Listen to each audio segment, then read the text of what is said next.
ভোটারদের মধ্যে তার প্রতি যে আগ্রহ এবং তার প্রতি যে উচ্ছ্বাস, এই ক্ষেত্রে তার কোথাও থেকে দাঁড়ানো বাধা হবে না, বরং প্রত্যেকেই আকাঙ্ক্ষা করে তার এলাকা থেকে দাঁড়াক। তিনি যেটা মনে করবেন তিনি সেখান থেকেই দাঁড়ান। এখানে শহীদ জিয়ার মাজারে তারা ফাতেহা পাঠ করেছেন, পুষ্পার্ঘ অর্পণ করেছেন, মোনাজাত করেছেন। জাসাস শহীদ রাষ্ট্রপতি জিয়াউর রহমান এটা গঠন করেছিলেন দেশীয় সংস্কৃতির চর্চা এবং বিকাশ, অনুশীলন এবং আধিপত্যবাদী সংস্কৃতি যারা আমাদের দেশজ সংস্কৃতিকে গ্রাস করতে চায় সেটাকে প্রতিহত করার জন্য। এই জাসাসে আপনারা জানেন এক সময় বিখ্যাত মানুষরা যারা এই জাসাসের জন্মলগ্নের সাথে জড়িত ছিল, বিখ্যাত কবি আল মাহমুদ, বিখ্যাত গীতিকার লোকমান হোসেন ফকির, বিখ্যাত গীতিকার মনিরুজ্জামান মনির, যারা এই জাসাসের সংগঠনের সাথে জড়িত। এবং আপনারা জানেন যে বাংলাদেশের একজন প্রখ্যাত অভিনেতা, নামকরা তিনি নায়ক আশরাফুজ্জামান উজ্জ্বল, তিনি এখনো তো এছাড়াও অনেক বড় বড় অভিনেতা, শিল্পী, কুশলী, নাট্যকার, গীতিকার, কবি, সাহিত্যিক যারা এই জাসাসের সাথে অতীতে যুক্ত ছিলেন, মারা গেছেন, এখনো যুক্ত আছেন। আমাদের বাবুল আহমেদ সহ মালেক বাবুল ভাই, এরা জাসাসের নেতৃত্ব দিয়েছেন। এরপরে হেলাল খান এবং রোকন, তারা এখন নেতৃত্ব দিচ্ছেন। আজকে জাসাস যে পর্যায়ে উপনীত হয়েছে এটি একটি গর্বের বিষয়, এটি একটি অহংকারের বিষয়। আমার বিশ্বাস আজও আধিপত্যবাদের ছায়া বিস্তৃত আছে। আজও অনেকে চায় বাংলাদেশের সার্বভৌমত্ব, স্বাধীনতা এটিকে বিলীন করে দিতে। আর এটাকে প্রতিহত করার জন্য যারা চেষ্টা করবে তারা হচ্ছে সাংস্কৃতিক কর্মী বাহিনী। তাদের লেখা গান, তাদের লেখা কবিতা, তাদের লেখা নাটক, তাদের লেখা সাহিত্য, তাদের লেখা উপন্যাস এটা উদ্দীপনা তৈরি করবে সারা জাতিকে।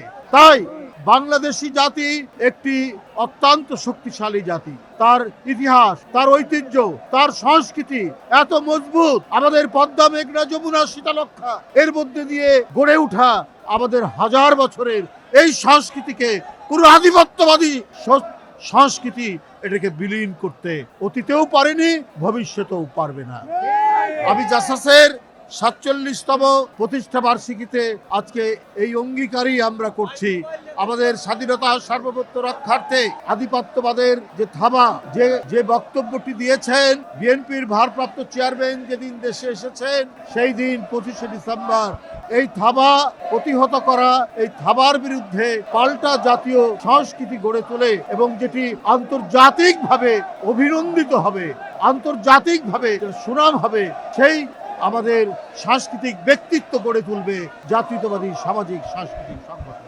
তাই বন্ধুরা আমার, আপনাদের কাছে আমি ৪৭তম প্রতিষ্ঠা বার্ষিকীতে শহীদ জিয়ার বাজারে জাতীয়তাবাদী সামাজিক সাংস্কৃতিক সংগঠনের আজকের যে কর্মসূচি, সেই কর্মসূচির সাফল্য কামনা করছি। এবং আপনাদের এই র্যালি এখানে এই বাজারে পুষ্পস্তবক এবং দোয়ার পরে তারা এখন র্যালি করবে, আমি সেই র্যালির উদ্বোধন করব। আপনাদের এখানেই আমি র্যালির, জাসাসের র্যালির শুভ উদ্বোধন ঘোষণা করছি। ভারপ্রাপ্ত চেয়ারম্যান তিনি সারা দেশ নির্বাচন পরিচালনা করা এবং ভোটারদের উদ্দীপনার একজন প্রধান প্রতীক উনি। তো উনি যে কোনো জায়গা থেকেই, সারা বাংলাদেশই তো তার নেতৃত্ব এবং তার দেশের মানুষ তাকে একজন জাতীয় নেতা হিসেবে বরণ করেছে। তো উনি যে কোনো জায়গা থেকেই উনি দাঁড়াতে পারেন। ঢাকা যেহেতু কেন্দ্রীয় রাজধানী, সুতরাং এখান থেকে উনি নির্বাচন করা এবং সেই নির্বাচন ঢাকা থেকে পরিচালনা করা, নেতৃত্ব দেওয়া, এটাও অত্যন্ত তার জন্য আমি মনে করি এই দাঁড়ানোটা অত্যন্ত যৌক্তিক তিনি দাঁড়াচ্ছেন।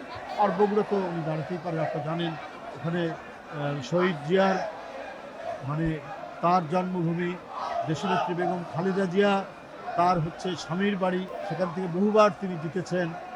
তো জাতীয় নেতারা যে কোনো জায়গা থেকেই দাঁড়াতে পারেন।